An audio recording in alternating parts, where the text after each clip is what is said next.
Chapter 2 Enlightened to the Truth of Bodhi. Breaking free from demonic obsessions and reuniting the primordial spirit. Since obtaining his name, son Wukong had been overjoyed, practically ecstatic. From that moment on, he became a disciple of Patriarch Bodhi, living and studying with his senior brothers. Together they learned to sweep the ground, fetch water, chop the wood, and stoke fires. Alongside these tasks, they practiced proper speech, manners, and rituals, delved into the teachings of the Tao, practiced calligraphy, and burned incense. The days were both busy and fulfilling. In essence, Wukong's training was a process of learning, labor, reflection, and growth, a cycle everyone experiences in their routines. While Wukong's goal was immortality, ours might be achieving better grades or career advancements. Though the objectives differ, the spirit of effort and perseverance remains the same.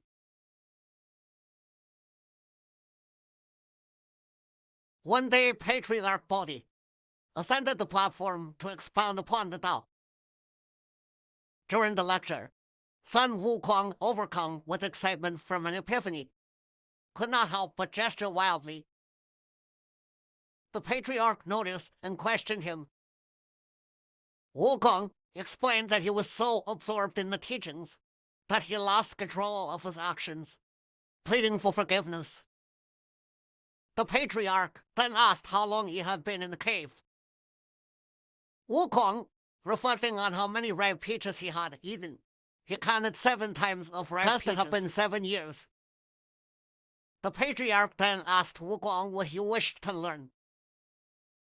Humbly, Wukong replied that he would follow any instruction, hoping to learn just a fragment of the great teachings.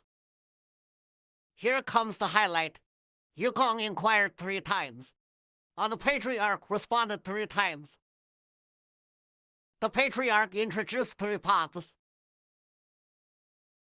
The path of techniques. This involves divination, summoning deities, and rituals to seek fortune and avoid calamities.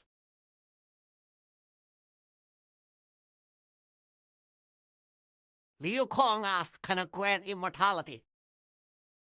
The Patriarch replied, "No, it cannot."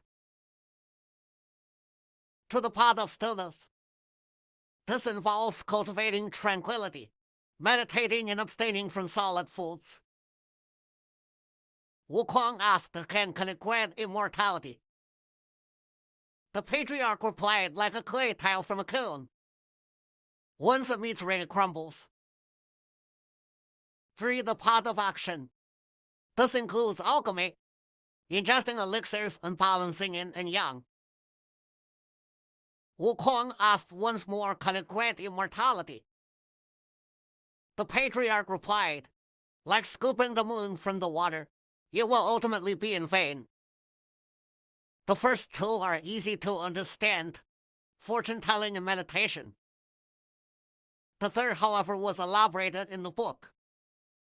It is the practice of actions and techniques, extracting and to replenish yin and yang, drawing balls, adjusting breath, crafting potions, refining minerals, and consuming various substances, such as human breast milk. Essentially, it involved not only alchemy, but also certain activities you can infer. Wukong decisively refused all 3, saying no. "You?" The Patriarch, seemingly upset, jumped off the platform with a snort, grabbed his ruler, pointed at Wukong, and exclaimed, "You mischievous monkey! This you refuse, that you refuse, what is it you seek?" He struck Wukong 3 times on the head, turned on his heel, entered his chambers, and shut the inner door, leaving the rest of the disciples behind. Wukong, however, was unperturbed, smiling politely. In his heart he had understood. The Patriarch's 3 strikes and the closing of the door were deliberate hints akin to a toast. From this, Liu Kong deduced that 3 knocks in the back door signified the agreed time and place for further instruction. Around midnight, Wukong quietly rose, dressed, and snuffed to the back door. He found it slightly ajar and was elated.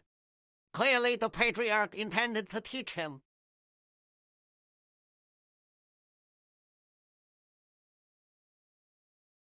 Entering the room, Wukong approached the patriarch's bed. Seeing the patriarch still asleep, Wukong knelt by the bedside and waited. The patriarch, pretending to sleep, turned over and Wukong quickly called out, "Master, your disciple has been kneeling here for a long time." Hearing Wukong's voice, the patriarch sat up, draped his robe, and seated himself. "You mischievous monkey. Why aren't you sleeping in the front, but instead sneaking around in the back?" he scolded.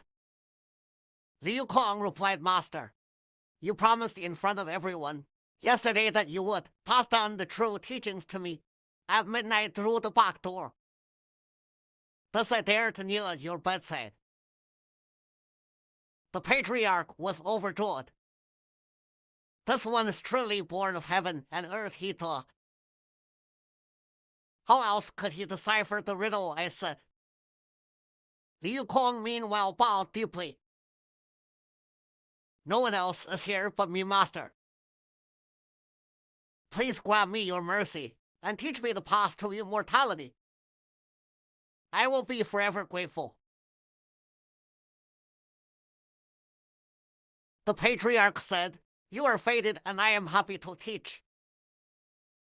Since you understood the riddle, come closer and listen carefully. I will pass down to you the secrets of the Tao of longevity. Finding such a talented, dedicated, and gallery-entered disciple was indeed rare. Among all the students, only Wukong showed such comprehension. Who else would deserve this knowledge?" Wukong knelt, bowed in gratitude, and listened attentively. The patriarch recited a poem. The moon harbors the jade rabbit. The sun conceals the golden crow. The turtle and snake entwine, completing the cycle within. When entwined, essence and light solidify, allowing the lotus to bloom in fire. Reverse the 5 elements, and upon completion, you ascend as a Buddha or Immortal.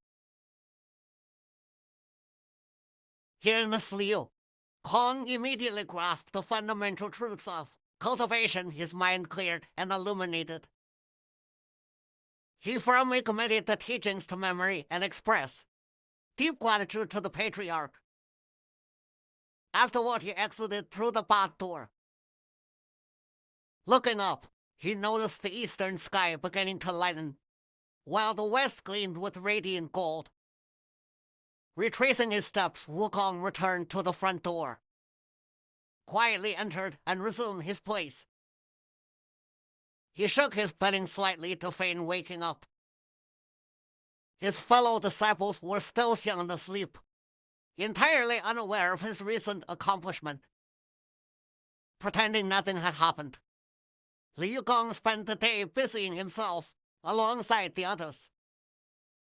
However, at midnight and noon, he secretly practiced the patriarch's teachings, carefully cultivating the immortal path.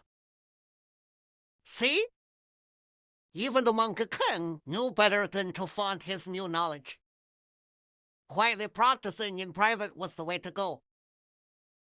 Alright, that's it for today's story. See you next time. Goodbye.